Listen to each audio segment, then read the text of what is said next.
आलिया छंद मग गोविंद ते काया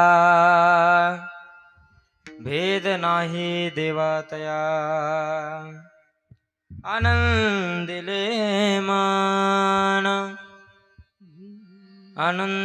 मान प्रेम पाझरती लोचन मग गोविंद ते काया भेद नाही देवातया तुका म्हणे आळी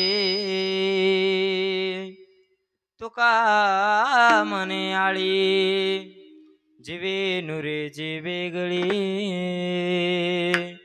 मग गोविंद ते काया भेद नाही देवातया महायोग पीठे तटे भीमरत्या वरम पुंडलिकाय दातुं मुनीन्द्रे समागत्य तिष्ठं तमानन्दकन्दं परब्रह्मलिङ्गं भजे पाण्डुरङ्गं पांडुरंगाकारो प्रथम नमन पांडुरंगाकारो प्रथम नमन पांडुरंगाकारो प्रथम नमन पांडुरंगाकारो प्रथम नमन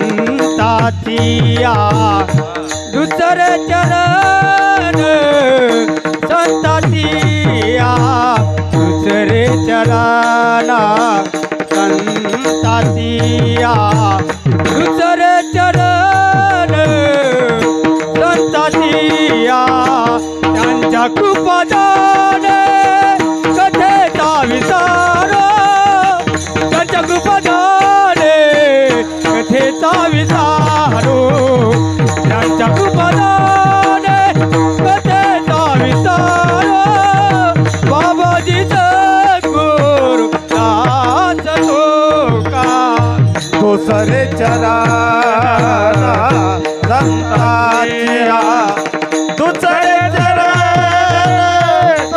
संतातिया दुसरे संतातिया दुसरे संतातिया त्याच्या कृपेने कथेचा विचारो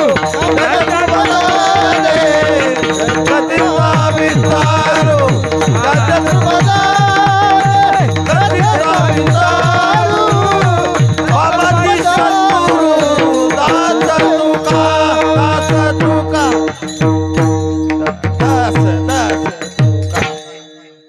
पांडुरंगा करू प्रथम नमन दुसरे चरण संताचिया त्यांच्या कृपादाने कथेचा विस्तारू बाबाजी सद्गुरुदास तुका समचरण सरोजम सांद्रनेला बुधाभम जगनने तपान मंडनं मंडनाना तरुण तुलसीमाला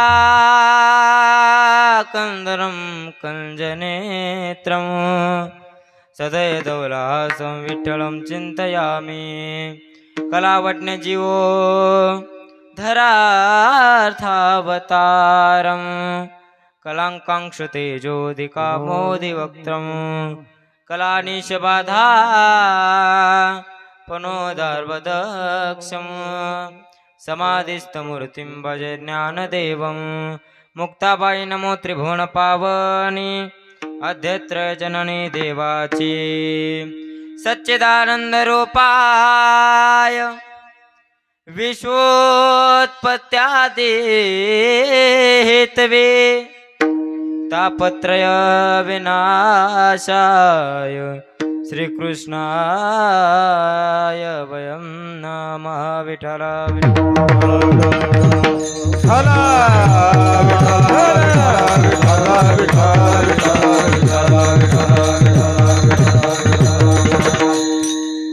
गोविंद गोविंद मना लागलिया छंद मग गोविंद ते काया भेद नाही देवातया.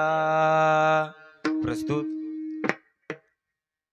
प्राप्त रूपी प्राप्त प्रसंगी सेवे करता निवडलेला अभंग.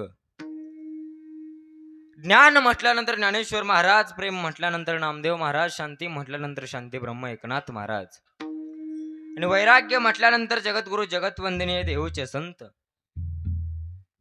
अवघ्या महाराष्ट्राचा दैवत शिव छत्रपती शिवाजी महाराज ज्यांच्या कीर्तनामध्ये येऊन बसायचे. विशेष सांगायचं झालं तर ज्यांच्या नावाने यम सुद्धा कापतात असे असणारे तुकोबर आहे. आणि याच तुकोबरायांचा आज 4 चरणाचा अभंग सेवे करता निवडलेला आहे विठ्ठला.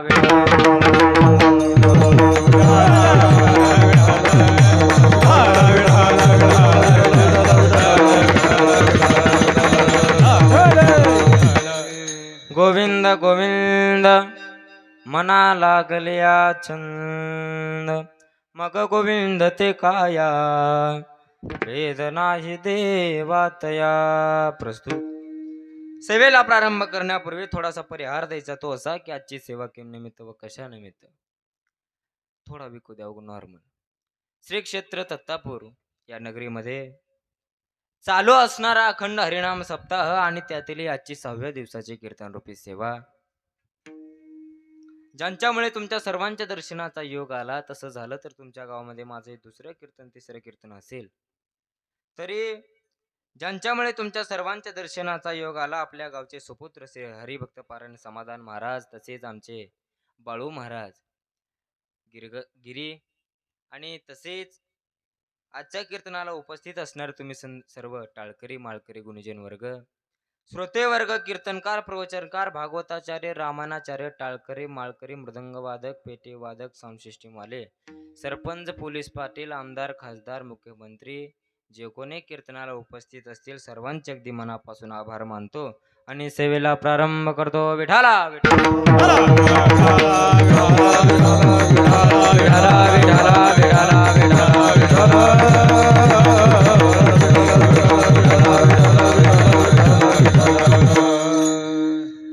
बाहेर बसलेल्यांना फक्त हात जोडून विनंती आहे, थोडं तुम्ही अलीकडे सारखा, त्यांना मध्ये येऊ द्या. मंडप टाकलाय आपल्या सुंदर गावात, येता का तुम्ही मध्ये?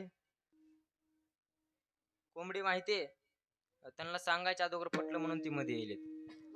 कोंबडी माहितीये सर्वांना, ऐका. ज्या वेळेस आकाशामध्ये गरुड, ससाना, घार हे मोठमोठे पक्षी ज्या वेळेस आकाशामध्ये उडत असतील त्यावेळेस कोंबडी काय करते, आपले पिल्ले ज्या वेळेस बाहेर फिरत असतील त्या कोंबडीचे, ती पक्षी दिसल्याबरोबर ती कोंबडी काय करते, आपल्या पिल्लांना अलीकडे बोलवते, आपल्या पंखाखाली घेते आणि एखादा पिल्लू बाहेर राहिला तर मग त्या पिल्ल्याला तो घार काय करते, घेऊन जाते. मग मला सांगा, जशी त्या कोंबडीचे पंख तसेच हा मंडप आहे. ह्याला पंख समजू नका बरं का, कोंबडीचे मंडप समजा. एवढा सुंदर आपल्या गावामध्ये मंडप टाकलाय आणि तुम्ही जर असं मध्ये आला नाही तर बाहेर बसलात मग कधी काळ नाही येईल याचा भरोसा. घडी घडी काळ वाट याची पाहे, घडी घडी काळ वाट याची पाहे, घडी घडी काळ याची वाट पाहे, घडी घडी काळ याची वाट पाहे, घडी घडी काळ वाट याची पाहे, घडी घडी काळ वाट याची पाहे, घडी घडी काळ याची वाट पाहे, घडी घडी काळ याची वाट पाहे. अजून किती आहे अवकाश, अवकाश, अजून किती आहे अवकाश, अवकाश, अजून किती आहे अवकाश, अवकाश, अजून किती आहे अवकाश,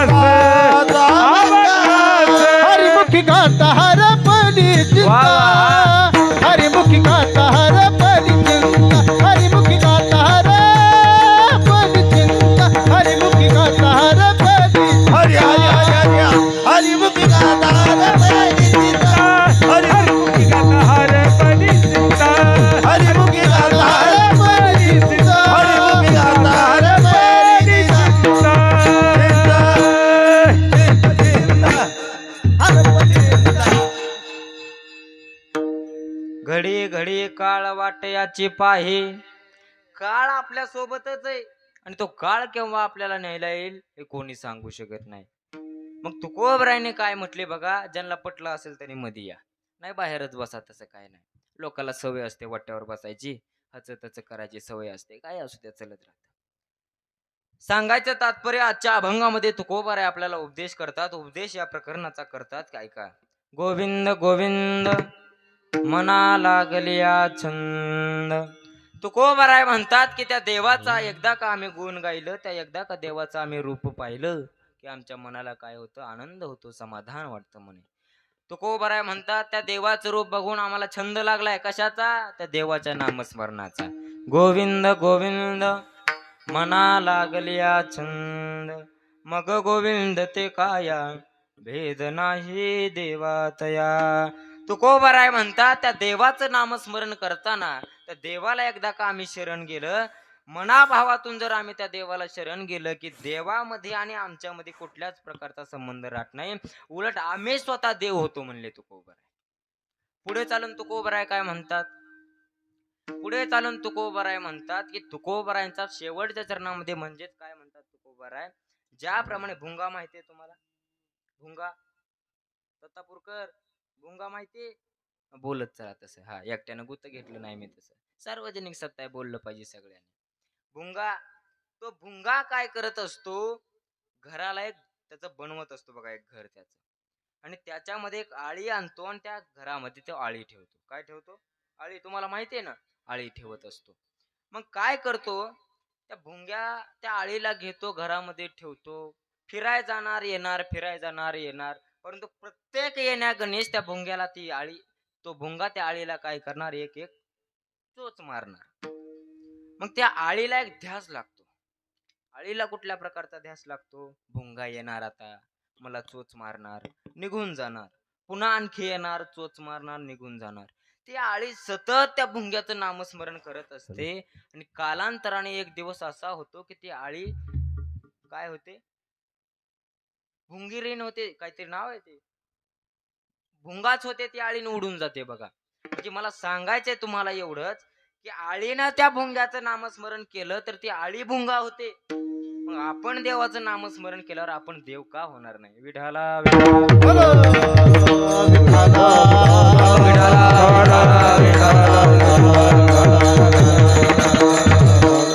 अभंग घेण्याचं कारण काय आहे का? सप्ताह म्हटलं की सप्त्याच्या पहिल्या दिवशी देवाच्या रूपावर, दुसऱ्या दिवशी नामावर, आतमध्ये कुठलाही अभंग घ्या, उद्या मागणी, परवा दिवशी काल्याचा अभंग. सांगायचं तात्पर्य एवढंच की आजचा अभंग गोविंद गोविंद मना लागलिया छंद. या अभंगाची निर्मिती कशी झाली? तुकोबाराय म्हणतात एक व्यक्ती होता म्हणले, आणि तो व्यक्ती काय केला, पंढरपूरला गेला. कुठे गेला? व्यक्ती म्हणजे तो धरणेकरी होता. माहितीये धरणेकरी? हा, तो धरणेकरी पंढरपूरला गेला, अनुष्ठानाला बसला. 1 2 3 4 दिवस झाले आणि 4 दिवस झाल्यानंतर स्वतः पांडुरंग त्याच्या स्वप्नामध्ये आले. उठ वत्सा, मी प्रसन्न झालोय तुझ्यावर, तू काय कर, आता इथं बसण्याच्या ठिकाणी तू काय कर, आळंदीला जा म्हणले. कुठं जा? आळंदीला. आळंदीला जा आणि तिथं अनुष्ठान कर. चालतंय म्हणला. पंढरपुराहून उठला आणि थेट कुठे गेला? आळंदीला. आळंदीला गेला आणि त्या ठिकाणी अनुष्ठानाला बसला. अनुष्ठानाला बसल्यानंतर त्याच्या स्वप्नामध्ये माऊली आली. कोण आले? ज्ञानेश्वर माऊली आले. माऊलींनी त्याला सांगितलं की बाबा इथं तुझं काम नाही, तू काय कर, देहूला जा, तुकोबरायाकडे जा. तो म्हणला ठीक आहे, आज्ञा पाळली. तिथून आळंदीहून उठला, देहूला आला आणि देहूला अनुष्ठानाला बसल्यानंतर काय झालं, तुकोबराय आले आणि तुकोबरायांनी काय केलं तर एक रामफळ म्हणजेच महाप्रसाद दिला त्याला, नारळ रूपी, आणि 11 अभंग लिहिले. ते 11 अभंग त्या धरणेकऱ्याला दिले. आणि जो 11वा अभंग होता, तो 11वा अभंग म्हणजे गोविंद गोविंद मना लागलिया छंद. 11 अभंग तो नारळ ते सर्व तुकोबरायाने त्या धरणेकऱ्याला दिलं. परंतु त्या धरणेकऱ्यानं स्वीकारलं का? स्वीकारलं का? अजिबात नाही. उलट तुकोबराय म्हणतात विठाला विठाला.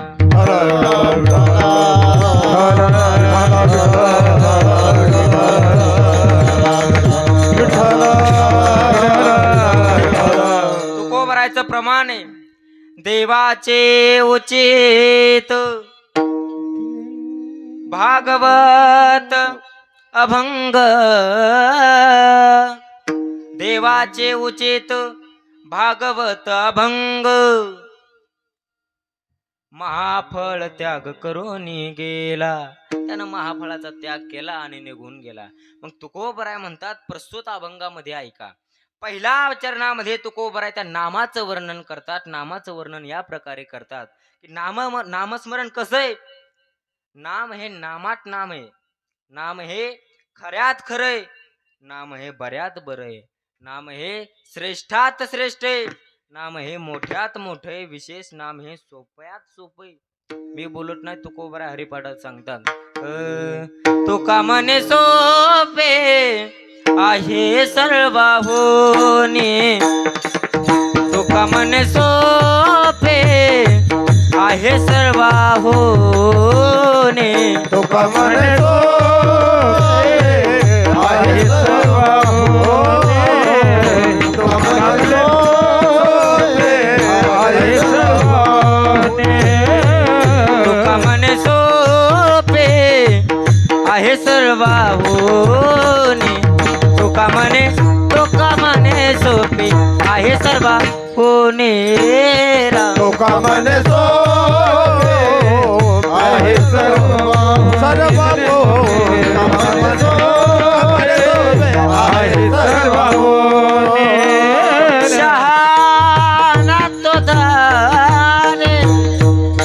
शहाणा तो धन घेतो येथे. शहाणा तो धनी घेतो येते. नलगते सायास जावे वनांतरा.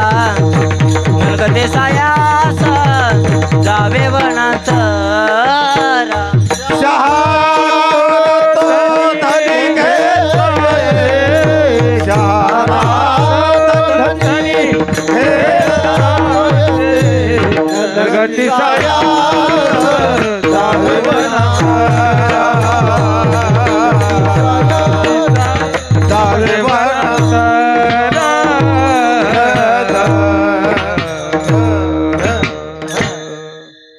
सर्वात सोपं काय म्हटले तुकोबराय. सर्वात सोपं नाम आहे म्हटले. काय नाम आहे बघा. नामाची उत्पत्ती कशी झाली.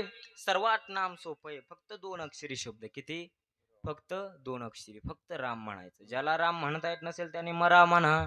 मरा 3 वेळा म्हटलं तर 1 वेळा राम शब्द तयार होतो. वाल्या कोळ्याला राम म्हणता येत नव्हतं तर त्याने मरा मरा म्हणून एक दिवस त्याने काय केलं. रामायण लिहिलं आणि रामप्रभूंना तसंच वागावं सुद्धा लागलं. बघा ऐका. दूर अनेक फिरे तण मागत पैपद सुरस स्वाद कहा. कुणी ताल मध्ये बजाते फिरे. मेरा मतवारी सी चाह का. सिया राम कथा कितनों ने लिखी. पर तुलसी जैसी म प्रयाग कहा. सिया राम कथा कितनों ने लिखी. पर तुलसी जैसी म प्रयाग कहा. नरसिंह बसे पद खंबन पे. पर काढ़न को प्रहलाद कहा. पर काढ़न को प्रहलाद कहा. नरसिंह आज हे प्रत्येक कणाकणामध्ये आहे. प्रत्येक खांबामध्ये आहे. परंतु काढण्याकरता मात्र प्रल्हाद नाही. ऐका. तसं रामायण कोणीही लिहिल परंतु वाल्मिकी सारखं रामायण लिहिणं आज शक्य नाही. माय बाप विठाला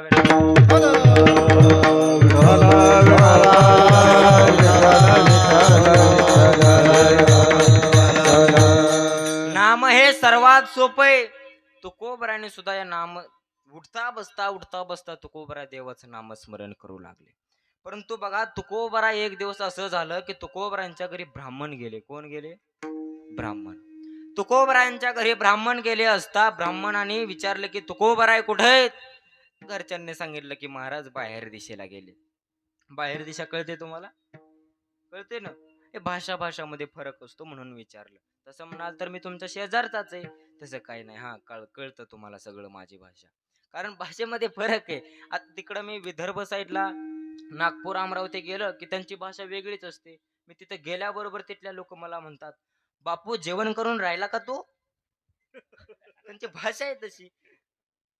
तिथे गेलं की काय खायला आणू का तुले? हे बोलत असतात. तसं म्हणजे विचारलेलं बरं राहते, समजायले नाही समजायले. मग तुकोबराय बाहेर दिशेला गेले. ब्राह्मणांनी वेळ केला, वाट पाहिली तुकोबरांची. मग तुकोबराय बाहेर दिशेहून आल्यानंतर तुकोबरांच्या मुखामधून देवाचं नामस्मरण चालू होतं. विठ्ठल विठ्ठल. माझी मजा झाली वा वा. अनावरा माझा. माझी मजा झाली अनावरा माझा. हो माझी मजा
माझे मत झाले अनावरवाचा, छंद या नामाचा घेतलासी. तुकोबराय बाहेर दिशेहून आले आणि आल्या असताना तुकोबरांच्या मुखातून शब्द निघाला तो म्हणजे विठ्ठल विठ्ठल. ब्राह्मणाने तो शब्द ऐकल्याबरोबर ब्राह्मण आश्चर्यचकित झाले. ब्राह्मणाने हाक मारली, हो तुकोबराय, अहो तुम्ही बाहेर दिशेला गेल्या होता, तुम्ही अशुद्ध आहेत. तुम्ही शुद्ध नसून कसे आहेत? अशुद्ध आहेत. आणि तुमच्या मुखातून देवाचं नामस्मरण यावं. तुकोबराने जे उत्तर दिलं ते ऐका. तुकोबराय म्हणू लागले, काय करू महाराज, माझी जीभच माझी स्वतःची जीभ नाही. ही जीभ त्या देवाला देऊन टाकले, सतत देवाचं नामस्मरण करत असते. मग ब्राह्मणाला याचा राग आला. ब्राह्मणाने काय केलं, तुकोबरायांच्या जिभेला धरलं आणि जिभेला ज्यावेळेस ब्राह्मणाने धरलं त्यावेळेस तुकोबरायांच्या रोमातून विठ्ठल नामस्मरण निघत होतं. मग महाराज मला सांगा, विठ्ठल नामस्मरणाने तुकोबरा एवढे वेळे झाले होते आणि आपण जाग्यावर का झोपलाव? माणसं वेळी झाली. ऐका, अहो उठता बसता तुकोबरा देवाचं नामस्मरण करत होती. आपल्याला सुद्धा तुकोबरा देवाचं नामस्मरण करायचंय. तुकोबराने त्या देवाचं रूप पाहिलं, आपण नाही त्या गोष्टी पाहायला लागलो. तर देवाचं रूप बघा किती गोड आहे. गोड तुझे रूप, गोड तुझे नाम, देही मज प्रेम सर्व काळ. त्या देवाचं रूप हे गोड आहे, त्या देवाचं नाम हे गोड आहे. किती गोड आहे, किती रूप गोड आहे. ऐका, राजस सुकुमार मदनाचा पुतळा, रवेशेष कळा, रवेशेष कळा लोपलिया, कस्तुरी मळवट चंदनाचे ओटी. त्या देवाचं रूप एवढं गोड आहे मायबाप. ऐका, आपण नाही त्या गोष्टीच्या पाठीमागे लागलो. त्या देवाचं रूप बघा, आपण देवाचं रूप बघत नाही. आपण काय बघतो? मोबाईल. इकडे बघा, जाऊ द्या त्यांना, जाऊ द्या. जायचं असेल तुम्ही माझ्याकडे लक्ष द्या. तुम्ही थोडंच मला फुकट बोलवलंय त्याच्यामुळे माझ्याकडे लक्ष द्यायचं. हा माझ्याकडे लक्ष दिलं पाहिजे. आता 2 तास तरी कमीत कमी आपलं दिवसभर तर चालूच असतं, पण इकडे 2 तास लक्ष द्यावं.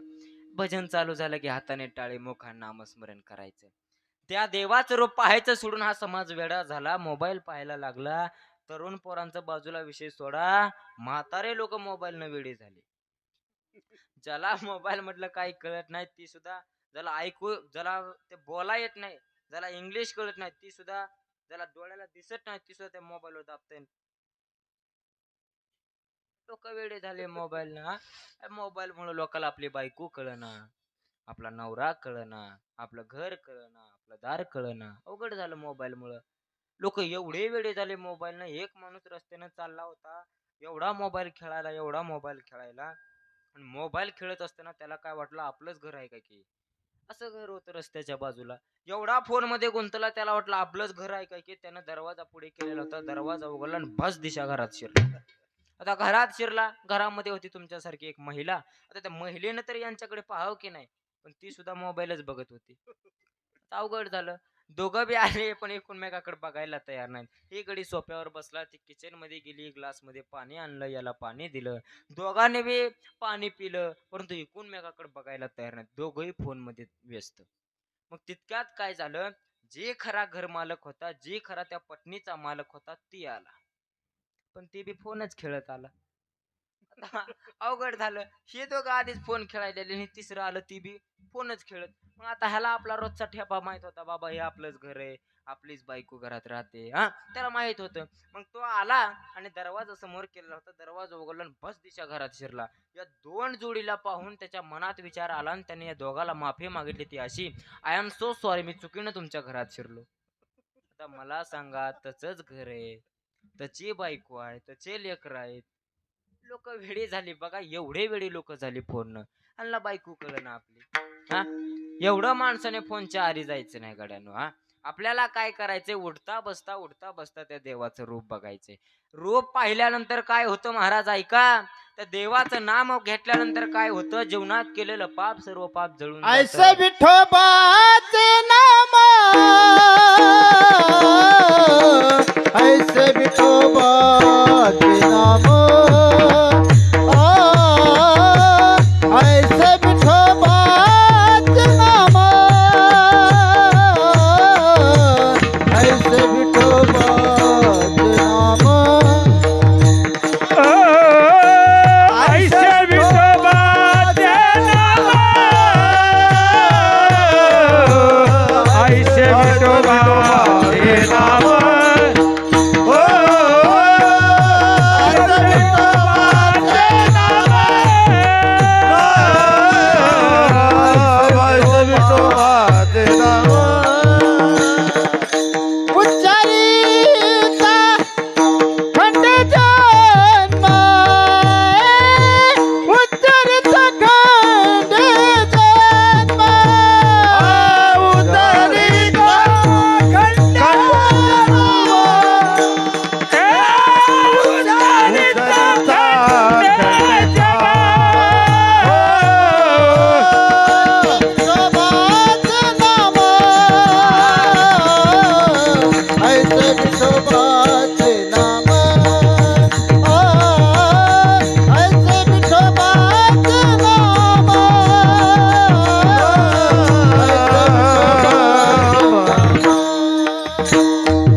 बसता आपल्याला त्या देवाचं नामस्मरण करायचे. कुठलाही धंदा असो, तुम्ही शेतात चालला देवाचं नामस्मरण करायचे, तुम्ही रस्त्यानं चालला देवाचं नामस्मरण करायचे, तुम्ही किराणा दुकान चालवायला देवाचं नामस्मरण करायचे. कारण तुकोबरांनी सांगितलंय, कामामध्ये काम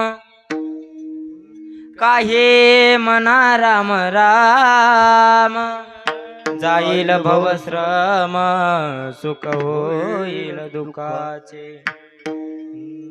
कुठलीही क्रिया करत असताना जर तुम्ही रामनाम घेतलं तर तो राम हे जोडला जातो आणि तुमचं कामही होतं. म्हणून उठता बसता देवाचं नामस्मरण. देवाला कशाचीच गरज नाही मायबाप. तुम्ही कितीही देवाला पैसे टाका, कितीही दानपेटीत पैसे टाका, की तुम्ही आता महिला मंडळ काय करतात, देवाकडे जायचं झालं की हातामध्ये साखर घेणार, देवाकडे जाणार, देवाच्या मुखात घालणार, देवा खा बाबा. खाणारे का? खाणारे अजिबात नाही. तुम्हाला देवाला जीवच घालायचं असेल तर घरी बसल्या ठिकाणी तुम्ही घालू शकता. ते कसं आहे का, तुम्ही जर प्रत्येक घासागणीच देवाचं नामस्मरण केलं तर तो प्रत्येक घास देव खातो. तुम्ही म्हणाल महाराज आता गेल्याबरोबर आम्ही हे ट्राय करून बघतो, पण याच्या करता मना हे मन जे मन मनामध्ये कुठल्याच प्रकारची आशा नसली पाहिजे. मन शुद्ध झालेलं पाहिजे आणि तेव्हा कुठं देवाला मग प्रत्येक घास देव खात असतो. कारण तुकोबरांचं प्रमाण आहे, राम म्हणे ग्रासो ग्रासे तोचे जेवेला उपवासे. जेवण झाल्यानंतर बघा नाही जेवल्यासारखं वाटणार, कारण प्रत्येक घास देवाने खाल्लेला असतो मायबाप. अहो राम नामामध्ये साधा शब्द नाही, राम नामामध्ये एवढी ताकद आहे. तुम्ही वाटेनं चाललात आणि देवाचं जर नामस्मरण असेल तर जागोजागी यज्ञ तयार होतो. एवढी राम नामामध्ये ताकद आहे. पाऊला पाऊले हा येते पाऊला पाऊ येते पाऊला पाऊले येते पाऊला पाऊले राम बनता वाट चाले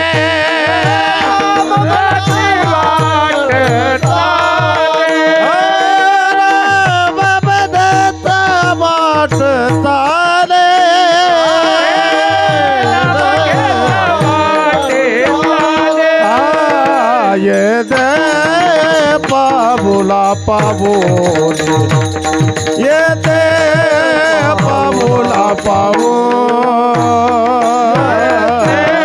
पाबुला पाबोले पाबुला पाबो.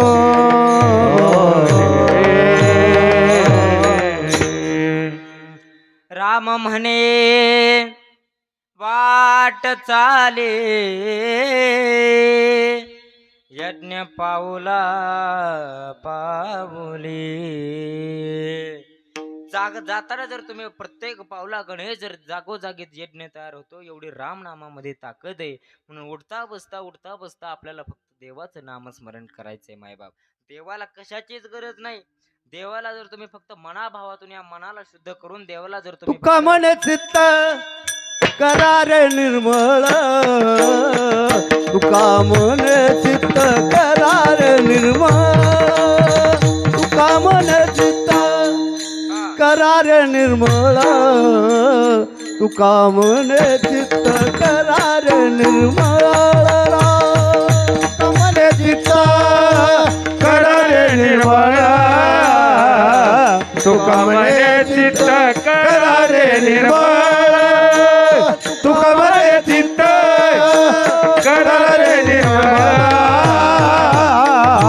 तुमरे चित्त करार निर्मळ. येवानी गोपाळ राहे ते येवानी गोपाळ राहे ते येवानी गोपाळ राहे ते येवानी गोपाळ राहे ते स्वासी तो करी देवावरी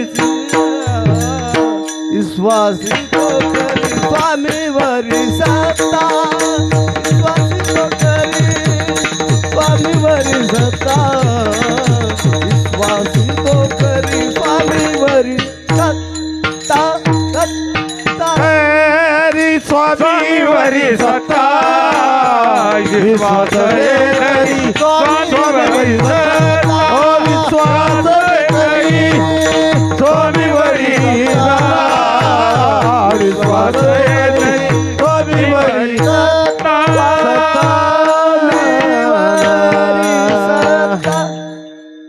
मनामध्ये कुठल्याच प्रकारची आशा नसली पाहिजे आणि त्यावेळेस आपण काय करायचं, त्या देवाकडे जायचं. देवाला कशाचीच गरज नाही, फक्त देवाला भावाने जर तुम्ही फूल जरी दिलं तर देव स्वीकारायला तयार असतो. ऐका, कबीर महाराजांनी वर्णन केलंय, भाव का भोका हो मैं बस, भाव एक सारही, भाव बिन कुछ भी ना देवे मैं कभी भी लेता नहीं, भाव से एक फूल भी दे ओ मुझे स्वीकार है. भावाने जर तुम्ही देवाला फक्त फूल जरी दिलं तर देव स्वीकारायला तयार असतो, फक्त त्याच्यामध्ये भाव असला पाहिजे. या मनाला शुद्ध करायचं आणि मग देवाला विनंती करायची. तुकोबरांनी या मनाला विनंती केली. तुकोबरांनी या मनाला कुठल्या प्रकारची विनंती केली, हे मना त्या पंढरीच्या देवाला आमच्या हृदयामध्ये साठवू दे रे बाबा, विनंती केली तुकोबरांनी. ऐक रे मना तुझ्या स्वहिताच्या खुना पंढरीचा राणा मना माझी स्मरावा. त्या पंढरीच्या देवाला आमच्या हृदयामध्ये साठवू दे रे बाबा. पण मन ऐकत का? ऐकत नाही, चंचल आहे मन. ऐका, कबीर महाराजांनी वर्णन केले, हे मन बडा चंचल है, कैसे तेरा भजन करो, कैसे तेरा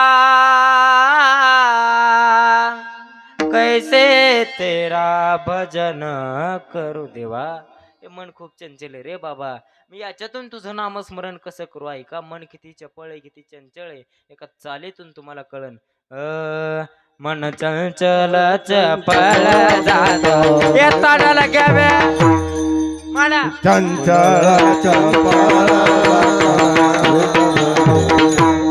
मला चंचल चपळ जातो येताना मला चंचल चपळ मन चंचल जाता येता न लगे वेळ. मन चंचल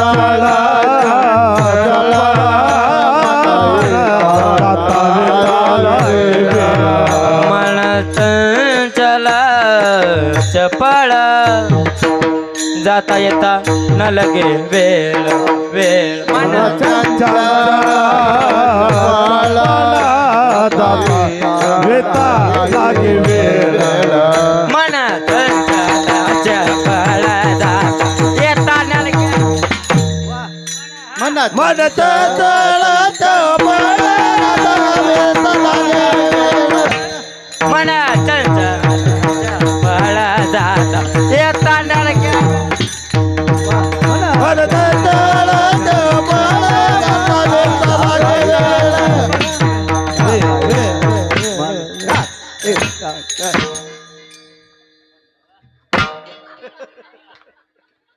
मन लय चपळ आहे हो. त्या मनाचं आपल्याला ऐकायचं नाही. हा, ते मी चाल का लावली तशी, एवढं मन चपळ आहे. एका क्षणात कुठेही जाऊन येणार मन एवढं चपळ आहे.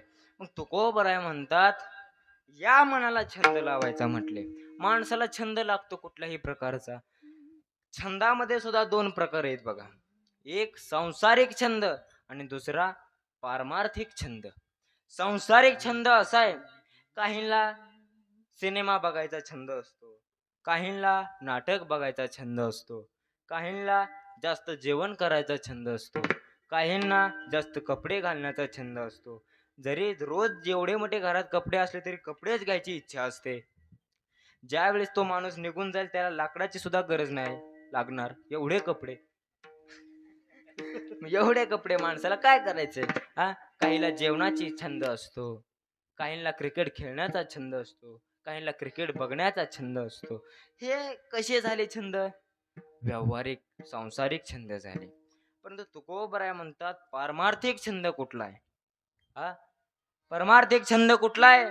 तुकोबरायांनी परमार्थिक छंद सांगितला. तो छंद म्हणजे अभंगाचा. गोविंद गोविंद गोविंद गोविंद हो गोविंद गोविंद राम गोविंद गोविंद गोविंद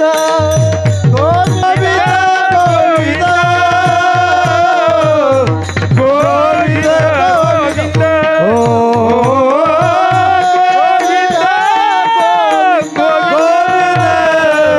गोविंद गोविंद हो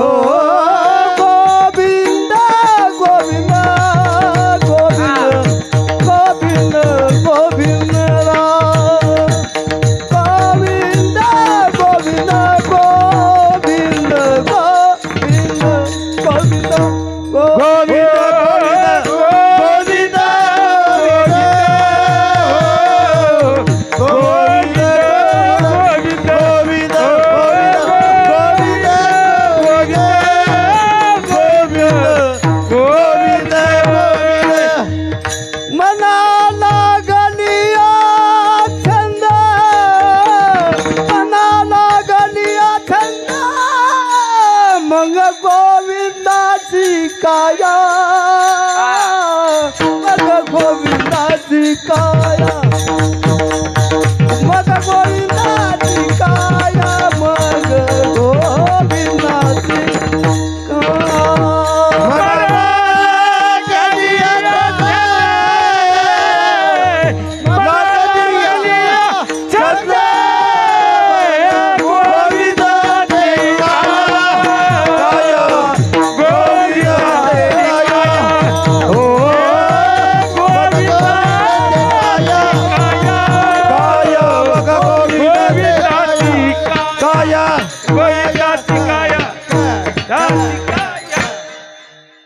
गोविंद गोविंद मना लागलिया छंद. तुकोबराय म्हणतात त्या मनाला छंद लावायचा म्हणले. छंद कुठल्या प्रकारचा? तर फक्त गोविंद गोविंद या नामाचा छंद लावायचा. कारण नामस्मरणामध्ये एवढी ताकद आहे मायबाप. ऐका, जेवढे पाप जळून जातात जिवंतपणे केलेले, तुम्ही आळंदी पंढरपूर काशीला जाता, गंगेमध्ये स्नान करता, आपलं पाप जळून जाईल असं वाटतं. परंतु घरा बसल्या ठिकाणी जर तुम्हाला हे पाप जाळायचं असेल तर तुम्हाला फक्त एकच करावं लागेल, फक्त नामस्मरण करावं लागेल. विद्या द्वितीये नार्जितम धनम तृतीये नार्जितम पुण्यम चतुर्थे किम करिष्यति. पहिल्या 25 वर्षामध्ये विद्या मिळवली नाही, दुसऱ्या 25 वर्षात धन मिळवलं नाही, तिसऱ्या 25 वर्षामध्ये पुण्य मिळवलं नाही, बाकीचे 25 वर्ष काय करणार? लोकांची बोलणी खावी लागेल. म्हणून योग्य वयामध्ये जे सांगितले त्या वयामध्ये माणसानं ते केलं पाहिजे. ऐका, उलट आपलं भाग्य मायबाप की आपण या महाराष्ट्र या संतांच्या भूमीमध्ये आपला जन्म झाला. लोकांचं भाग्य लागतं आपलं. कोणीही महाराष्ट्रामध्ये जन्म येत नाही. काही लोक दुसऱ्या देशात जन्माला येतात, परंतु भारत देशामध्ये जन्म मिळणे भाग्याचं लक्षण आहे. महाराष्ट्रात जन्म मिळणे भाग्याचं लक्षण आहे. आपलं भाग्य आहे की आपण या महाराष्ट्राच्या भूमीमध्ये जन्म. पवित्र ते कुळ पावन तो देश ते हरीचे दास जन्म घेती ते हरीचे दास जन्म घेती. पवित्र ते कुळ पावन तो देश तेथे हरीचे दास जन्म घेती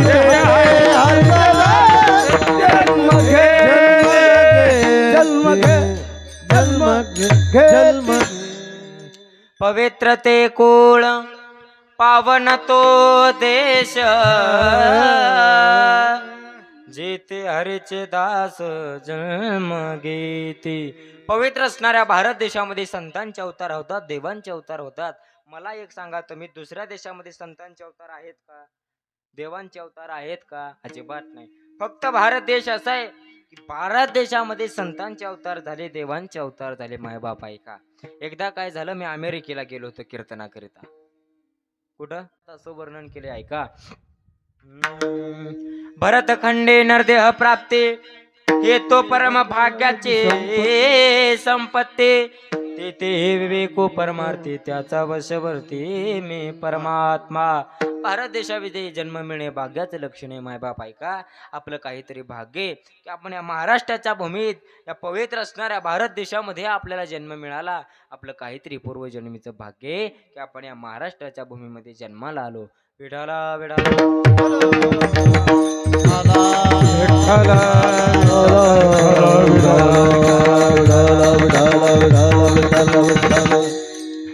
एक दिवस असा आला की अमेरिकेमध्ये जेलमध्ये एक व्यक्ती होता.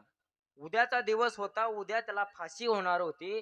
त्याच्या अगोदर आदल्या दिवशी त्याच्याकडे काय झाले, एक 2-4 प्रयोगकार गेले, सायंटिस्ट गेले, शास्त्रज्ञ गेले आणि त्याला एक विनंती केली, बाबा तू असंही उद्या तुला फाशीची शिक्षा होणार आहे, तू असंही उद्या तुझं मरण तुझ्या जवळ आलेलं आहे, मग आम्ही तुझ्यावर एक प्रयोग करू शकतो का? प्रश्न विचारला. हो म्हटले, प्रयोग करा. त्याच्या मनात विचार आला, आपल्याला असंही मरायचे आणि यांच्याकडून हे मरायचे, काहीतरी यांचा फायदा होईल, चालतंय म्हणले, करा प्रयोग. मग त्या दिवशी त्याला काय केलं, गाडीमध्ये बसवलं आणि एका मोठ्या मैदानावरती घेऊन गेले. त्या जेलमधल्या कैद्याला घेऊन मैदानावरती गेले. मैदानावरती गेल्यानंतर काय झालं, त्याला एका खुर्चीवरती बसवलं आणि त्या मोठ्या मैदानामध्ये एक 7 फूट उंचीचा घोडा बोलावला. काय बोलवला? घोडा बोलवला. पांढरा शिपर घोडा होता आणि त्या ठिकाणी या प्रयोगकारांनी काय केलं, एक मोठा विषारी नाग आणला होता, साप आणला होता, साप. आणि याच्या डोळ्यात देखता काय केलं, त्या नागाला, त्या सापाला त्या घोड्यावर आरूढ केलं. कशावर आरूढ केलं? घोड्यावर. त्या घोड्यावर त्या सापाला ठेवलं. साप थोडा वेळ त्या ठिकाणी शांत राहिला, परंतु कालांतराने त्या सापाने काय केलं, त्या घोड्याला दंश केला महाराज. त्या घोड्याला दंश केला आणि दंश केल्याबरोबर घोडा ओरडायला लागला. अगदी 2 मिनिटांमध्ये घोड्याचा मृत्यू झाला मायबाप. 2 मिनिटांमध्ये घोड्याचा मृत्यू झाला. हे दृश्य सर्व कोणी पाहिलं होतं? त्या कैद्याने पाहिलं होतं. दुसरा दिवस उजळला, फाशीची शिक्षा होणार. त्याच्या अगोदर त्याला काय केलं, त्याच्या चेहऱ्यावरती काळा पडदा बांधला असतं, तुम्हाला माहितीये. त्याच्या डोळ्यावरती काळा पडदा बांधला, त्याला खुर्चीवरती बसवलं आणि त्याच्या पायावरती काय केलं, साप ठेवण्याच्या ऐवजी उंदीर ठेवला. काय ठेवला? उंदीर ठेवला. आता त्याला वाटलं आपल्या पायावर सापच आहे काय की. उंदीर ठेवला. त्या उंदराने त्याच्या पायाला दंश केला आणि दंश केल्याबरोबर उंदीर निघून गेला. त्याच्या मनात विचार आला, अरे 7 फूट उंचीचा घोडा एका सापाने दंश केला तर तो मरण पावतो, आपण तर माणूस आहे, 5 फूट उंचीचा माणूस आहे आपण, आपल्याला तेवढ्या विचारा सापाने जर आपल्याला दंश केला, आपला सुद्धा मृत्यू नक्कीच होणार. आणि कालांतराने त्या व्यक्तीने काय केलं, त्याच ठिकाणी आपला प्राणाचा त्याग केला महाराज. ऐका, मला सांगायचंय तुम्हाला एवढंच, त्या व्यक्तीने फक्त ध्यास कोणाचा केलेला होता? त्या घोड्याचा आणि त्या सापाचा ध्यास केला. म्हणून त्याला काय वाटलं, आता सुद्धा सापच आहे, आपला मरण जवळ आलं. जसा तुम्ही ध्यास कराल त्या गतीला तुम्ही गेल्याशिवाय राहणार नाही. हे उदाहरण जरी पटलं नसलं, पुढलं उदाहरण तुम्हाला देईल मी. ज्या वेळेस लक्ष्मणाला शक्ती लागली होती बघा, त्यावेळेस शक्ती लागल्यानंतर काय झालं, रामप्रभूंनी हाक मारली, हनुमंता. सुषण वैद्यांनी सांगितलं द्रोणागिरी पर्वतावर जायचं आणि तिथून जे काही जडीबुटी ती घेऊन यायची. तुम्हाला अज्ञात आहे सर्व कथा. हनुमंतराय म्हणाले, जशी आज्ञा प्रभू. हनुमंतराय निघाले. जाता जाता काल नेमीचा वध केला. आता कुठलं औषध उचला म्हणून सर्व द्रोणागिरी पर्वत उचलला, परत निघाले. परंतु परत येत असताना हातामध्ये पर्वत होता आणि थेट लक्ष फक्त रामप्रभूंकडे होतं. मग तितक्याच खालून भरत दादांनी पाहिलं. कोणी पाहिलं? नरड दाबा त्याचं, फोनच माणसाचं दाबता नसता. भरतांनी पाहिलं, हा कोण असेल व्यक्ती. भरतांनी मनुष्याला बाण लावला आणि त्याच्या हनुमंतरायांच्या अंगावर सोडला आणि त्या ठिकाणी काय झालं, हनुमंतरायाला तो बाण खाली ओढत होता. हनुमंतराय खाली आले, पर्वत बाजूला ठेवला. हनुमंतरायांनी त्या मुखाकडे पाहिलं, भरतांच्या मुखाकडे पाहिलं आणि पाहिल्याबरोबर मनात विचार यायला लागला, कदाचित तुम्ही रामप्रभू तर नसताल. त्या ठिकाणी भरतांनी समजलं, तुम्ही मला रामप्रभू म्हणताय, मी रामप्रभू नसून रामप्रभूंचा भाऊ आहे म्हटली. ऐका मग तुम्ही जशाच तसे रामासारखे कसे दिसता, माझ्या प्रभू सारखे तुम्ही जशाच तसे कसे काय दिसता. त्यावेळेस भरतांनी जे उत्तर दिलं ते ऐका. ते उत्तर असं होतं, भरत म्हणू लागले की मी कानाने सुद्धा फक्त माझ्या प्रभूचं चिंतन ऐकतो, मुखाने सुद्धा माझ्या प्रभूचंच नामस्मरण करतो, हृदयामध्ये सुद्धा माझे रामप्रभूच आहेत. उठता बसता मी फक्त रामप्रभूचं चिंतन करतो. मग मी रामप्रभू सारखा का दिसणार नाही? जसा तुम्ही ध्यास कराल त्या दिशेला तुम्ही गेल्याशिवाय राहणार नाही मायबाप. ऐका पुढे चालून तुम्हाला सांगायचं असेल तर तुकोबरांनी हेच केलं. तुकोबराय काय म्हणतात, तुम्ही जर देवाचं नामस्मरण केलं, तुम्ही जर त्या देवाचं नामस्मरण केलं, त्या देवाचा ध्यास केला, तर तुम्ही स्वतः देव होता. हे महाराज अभंगाच्या दुसऱ्या चरणात. मग ते काया मग गोविंद ते काया मग गोविंद ते काया मग गोविंद ते काया मग गोविंद ते काया मग गोविंद ते काया मग गोविंद ते काया मग गोविंद ते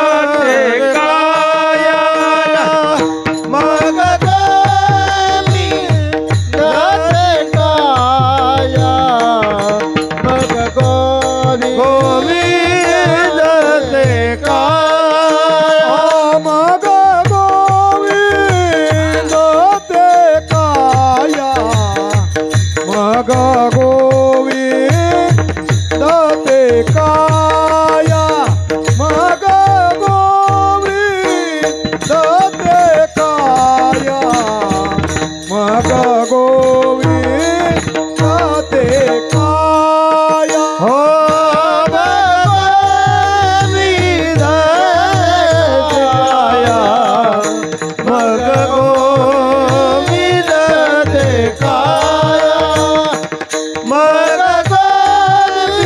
गोविंद ते काया मग गोविंद ते काया भेद नाही देवतया भेद नाही देवतया भेद नाही देवतया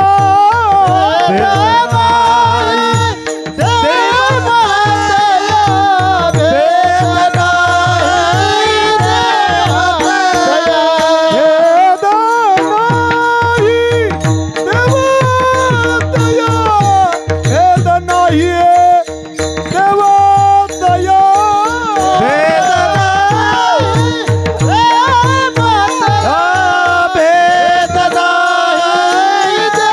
देवतया मग गोविंद ते काया मग गोविंद ते काया मग गोविंद ते काया मग गोविंद ते काया मग गोविंद ते काया मग गोविंद ते काया काया मग गोविंद ते काया मग गोविंद ते काया भेद नाही देवातया नाही देवातया भेद नाही देवातया मग गोविंद ते काया मग नाही देवातया भेद नाही देवातया भेद नाही देवातया देवातया भेद नाही देवातया. त्या देवाचं एकदा का आपण नामस्मरण केलं की देवामध्ये आणि भक्तामध्ये कुठल्याच प्रकारची आशा राहत नाही. स्वतः तो भक्त काय होतो, तो देवच होतो. ऐका आणि देवाला जर तुम्ही काय एकदा शरण गेलात की मग भक्तावर कुठलंही संकट येऊ, प्रत्येक संकटामध्ये देव भक्तांचं रक्षण करत असतो. भक्ता राखे पायापासे दुर्जनासे संहारे. कुठलंही संकट आलं की त्या संकटामध्ये भक्तांचं रक्षण करत असतो तो म्हणजे तो देव असतो. म्हणून उठता बसता देवाचं नामस्मरण करायचं. मी आल्याबरोबर मांडी घाला काका, मांडी मांडी घातली पाहिजे कीर्तनात. ते नियम आहेत कीर्तनाचे. हे लोक पाठीमागं का बसतात तुम्हाला माहित नाही? आजार आहे का? हा, वय झालं आता ते आजार होणारच. हे लोक पाठीमागे का बसतात? पाय लांब करायचे असतात, तंबाखू खायचे असते, व्यसन करायचं. हा, त्याच्यामुळे लोक बाहेर बसत असतात. विषय बाजूला ठेवा. परंतु सांगण्याचं तात्पर्य, एकदा का कीर्तनात माणूस बसला की मांडी मोडायची नसते. कीर्तनाचे नियम. आता तो वय झालं, गुडघ्याचा त्रास आहे, तो भाग वेगळा राहिला.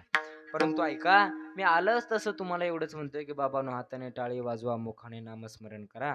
पण तुम्ही नुसतं माझ्याकडे टक मक बघायले. हा, करा देवाचं नामस्मरण. आयुष्य तुम्हाला पुन्हा मिळणार नाही. जे आयुष्य तुम्हाला मिळाले ते 100 वर्षाचं आयुष्य. माणूस तेवढं जगत पण नाही. तुम्हाला जे आयुष्य मिळालं त्याचं तुम्ही समाधान करा. त्याचं तात्पर्य तुम्हाला मी सांगेल, आयुष्य कोणालाही मिळत नाही. आणि एवढ्या 84 लक्ष योनीच्या फेऱ्यामध्ये फिरून तुम्हाला हा देह मिळालाय. देह सहजासहजी माणसाला मिळत नाही.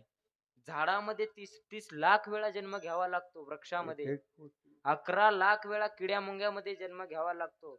9 लाख वेळा पक्षामध्ये जन्म घ्यावा लागतो. नंतर हा देह प्राप्त होतो. आणि तो बी फक्त 100 वर्ष, आणि तिकडे लाख वर्ष.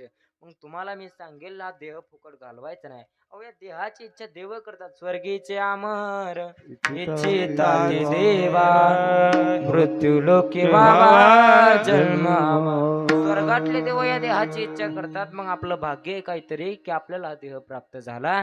एकदा सर्वांनी हाताने टाळी आणि मुखाने नामस्मरण करायचं. जो कोणी हाताने टाळी मुखाने नामस्मरण करणार नाही त्याचं का होईल? तुम्ही जे लोक पंढरपूरला गेले त्यांना माहित असेल, नामदेव पायरीपाशी 7-8 जण बसलेले असते आणि ते काय म्हणतात? 1 रुपया दे रे दरमाला, 1 रुपया दे रे दरमाला. वेळ त्यांच्यावर काय येते? त्यांनी नसत्या कधी कीर्तनात वाजवलेली टाळी, केलेलं नसते मुखाने नामस्मरण, त्याच्यामुळे त्यांच्यावर ही वेळ येते. आता बघा, तुम्हाला जरी वेळ येऊ द्यायची नसली तर हातवरी करा. हातवरी पुरुष मंडळी, वाट्यावर बसलेले, ए तत्तापूरकर, हातवरी करा. हा, तुम्ही नाही, आपण नाही, आपल्याला टाळ्या दिले तुम्हाला. हा, फक्त बसल्याने हातवरी. हा, मी जातो माझ्या गावाला, तुम्ही बसा असं काय नाही. सर्वांनी एकदा हाताने विठोबा रखो माये, विठोबा रखो माये,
करा हात खाली. हा,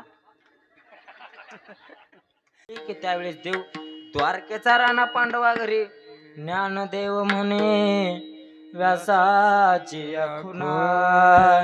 द्वारकेचा राणा पांडवा घरी. द्वारकेचा राणा आला होता पांडवांच्या घरी. कशा करता? मनात कुठल्या प्रकारची आशा नव्हती. मायबाप आहे का? तसंच आपल्या सुद्धा मनामध्ये कुठल्या प्रकारची आशा नसली पाहिजे. आणि त्या देवाला फक्त आपल्या हृदयामध्ये साठवलं. प्रत्येक संतांनी त्या देवाला आपल्या हृदयामध्ये साठवलं. तुकोबराने, ज्ञानोबराने, तुकोबरा म्हणतात, साठविला हरे हृदय मंदिरे. तुकोबराने त्या देवाला आपल्या हृदयात साठवलं. संत सावतामाळांनी, नामदेव महाराजांनी, प्रत्येक संतांनी, हनुमंतरायांनी सुद्धा त्या देवाला आपल्या हृदयात साठवलं. श्रीराम जानके बैठे मेरे सीने में श्री राम जानके बैठी मेरे सीने में देख लो मेरे दिल के लकीरों में देख लो मेरे दिल के लकीरों में श्री राम जानके बैठे मेरे सीने में. माझ्या हनुमंतरायाने सुद्धा त्या देवाला आपल्या हृदयात साठवलं, तसंच आपल्याला सुद्धा त्या देवाला आपल्या हृदयात साठवायचे. साठवण्याकरता फक्त या मनाला शुद्ध करायचे आहे का मायबाप. म्हणून तुकोबराय काय म्हणतात, तर आजच्या अभंगामध्ये तुकोबराय आपल्याला सांगतात, गोविंद गोविंद मना लागल्या छंद मग गोविंद ते काया भेद नाही देवातया. त्या देवाचं रूप आम्ही एकदा का पाहिलं की आमच्या मनाला आनंद होतो, आनंदिले मन. पुढे चालून तुकोबराय म्हणतात की त्या देवाचं आम्ही एकदा का रूप पाहिलं की आमच्या डोळ्यातून आमच्या अश्रू काय होतात, आनंद अश्रू व्हायला लागतात म्हणले. कारण त्या देवाचं रूप एवढं गोडे मायबाप आहे का. पुढे चालून आणखी तुकोबराय काय म्हणतात, मी तुम्हाला उदाहरण देऊन गेलो. ज्याप्रमाणे भोंग्यात त्या भुंग्याचं ध्यास आळी करते, कालांतराने प्रत्येक वेळोवेळी ती आळी त्या भुंग्याचा ध्यास करते आणि कालांतराने ती आळी स्वतः भुंगावून उडून जाते. तसंच तुकोबराय म्हणतात आपण सतत त्या देवाचा ध्यास करायचा आणि एक दिवस आपण देव झाल्याशिवाय राहणार नाही. फक्त मनामध्ये भाव असला पाहिजे की देवाला आपल्याला प्राप्त करायचे. कारण तुकोबराय सांगतात, तुका म्हणे आळी जीवे नुरेची वेगळी मग गोविंद ते काया भेद नाही देवातया. झालेली सेवा काय चुकलं हुकलं माझ्याकडून मला माफ करा. मोठमोठे महाराज म्हणतात तुमच्या मुलासारखा आहे, काही माझ्याकडून दोन शब्द चुकीचे निघाले असतील तर मला माफ करा. आणि मी तर तुमच्या मुलासारखा आहे, काय माझ्याकडून चुकीचा शब्द निघाला असेल तर माझ्या माफी असावी. जो शब्द तुम्हाला आवडला असेल, जो थोडंसं वाक्य तुम्हाला आवडलं असेल ते घरी घेऊन जा आणि जे वाक्य आवडलं नसेल ते परत मला देऊन जा. आणि झालेली सेवा तसेच कीर्तनाला आजचे उपस्थित असणारे सर्व टाळकरी माळकरी, सर्व आमचे वालेकर भजनी मंडळ असतील, आमचे काका असतील, तसेच गरसुळीकर भजनी मंडळ असतील, आणखी मोरवड वा वा मोरवडकरचे भरणे. आता एवढ्यांचं नाव घ्यायचं म्हणल्यावर अवघड आहे. याच्यातच कीर्तन आपलं सगळं संपून जायचं. सर्वजण भजनी मंडळ कीर्तनाला उपस्थित आहे. अतिशय गोड प्रकारे मृदंगाची साथ केली आमचे प्रभाकर महाराज, आमचे प्रमोद महाराज. दोघांनीही मृदंगाची, आणखीन तुम्ही यांचं ऐकलं नाही पण त्यांचं ऐकलं, मृदंगाची साथ केली. दोघांचे अगदी मनापासून आभार मानतो. तसेच कीर्तनाला उपस्थित असणाऱ्या सर्व महिला मंडळ सर्वांचे अगदी मनापासून, पुरुष मंडळ सर्वांचे अगदी मनापासून आभार मानतो. तसेच हे कीर्तन तुम्हाला वारंवार पाहायचं असेल तर युट्यूबवर हे कीर्तन तुम्हाला पुन्हा पुन्हा पाहायला मिळेल. कारण फक्त मराठी नेटवर सर्च केलं किंवा यशवंत महाराज कात्रे सर्च केलं की पुन्हा पुन्हा तुम्हाला कीर्तन पाहायला मिळेल. अगदी ते माईकच्या बाजूला जे आहे ते माझे वडील आहेत, कोणाला परिचित असतील अपरिचित असतील. हे इथं उभारलेले माझे मोठे बंधुराज आहेत. आणि तसेच गोड प्रकारे ज्यांनी एवढी सुंदर साऊंड सिस्टीम दिली मायबाप, कुठल्याच प्रकारचं सांगावं लागलं नाही की बाबा मला हे वाढवा ते वाढवा. कारण आता नियोजनच एवढं सुंदर केलंय, मग सांगायची काय गरज आहे. एवढी सुंदर ज्यांनी साऊंड सिस्टीम दिली. कसं असतं बघा, मी आधीच माझा एक मूळ एक माझं माझं असतं, मी कुठल्याच साऊंड सिस्टीम वाल्याला म्हणत नाही मला हे वाढवा. तुमच्या साऊंड सिस्टीमवर एक 10-12 तरी कीर्तन झाले असतील. एकदा तरी म्हणलं का मला हे द्या ते द्या, का मी म्हणत नाही ते, का माझा एक स्वभाव आहे. पण त्यांना सुद्धा राग येत असतो, काय लावले ना हे वाढव ते वाढव, वाटतं माणसाला. ते म्हणायचं सोडून दिलं. एकदा काय झालं, माझं निलंग्याला इथं कीर्तन होतं. 7व्या दिवसाचं मागणी पर कीर्तन, रोजचे 6ही दिवसाचे महाराष्ट्रात साऊंड सिस्टीम वाल्यावर बिचकलेले. हे वाढव ते वाढव, बेस दे, ट्रबल दे, गेन दे, विको दे, आवाज वाढव, मॉनिटर दे, साऊंड दे, सारखं म्हणायला. ते बिचार भाव चुळून गेलं, त्याला काहीच कळना. नेमकं द्यावं तरी काय ह्यांना, काहीच कळना. मग आता मी आल्या आल्या काय करत असतो, अगोदर साऊंड सिस्टीम वाल्याकडे बघत असतो आणि त्या ठिकाणी त्यांच्याकडे पाहिलं, असा वाघ बम फुगलेला होता. त्या गावकरी सुद्धा चिल्ले, प्रत्येक महाराजांची नाव ठेवू लागला. मग गावकरी सुद्धा राग आला गावकऱ्यांना. गावकरी म्हणाले, तुझा पुढल्या वर्षीचा पत्ताच कट. राग आला बिचाऱ्याला, असं रुसून बसल्यासारखं फुगून बसलं होतं. मी अगोदर कोणाची स्तुती करत नसतो कीर्तनाच्या अगोदर, परंतु त्या ठिकाणी केली. काय साऊंड सिस्टीम आहे, 2च बॉक्स होते तरी म्हणलं काय साऊंड सिस्टीम आहे तुमची. हा, किती गोड साऊंड सिस्टीम दिली. एवढंच वाक्य म्हणलं बिचार जरा असं खुललंच किंवा मनातून, कारण कुणीच न वाजलं नव्हतं त्याला.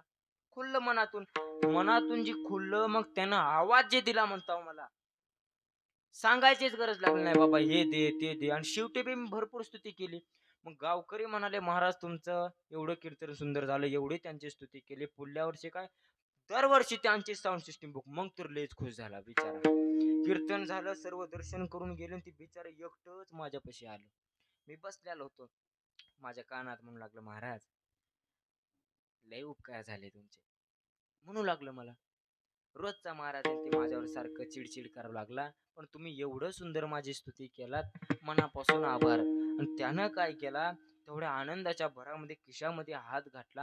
आता 3-4 वर्षाखालची, 5-6 वर्षाखालची गोष्ट आहे. एकदा तेव्हा धोतर मला नेसा येत नव्हतं, तेव्हाची गोष्ट सांगतो. धोतर फेटा नेसा येत नव्हता, तेव्हापासून कीर्तन करतो मी, अगदी 3री-4थी पासून. तवाचा काळ. आणि त्यावेळेस काय झालं, मग त्याने काय केलं, खिशात हात घातला आणि कडक गुलाबी नोट काढली. गुलाबी 2000ची होती ना, ती बंद झाली आता, तवाच सांगतो बर का.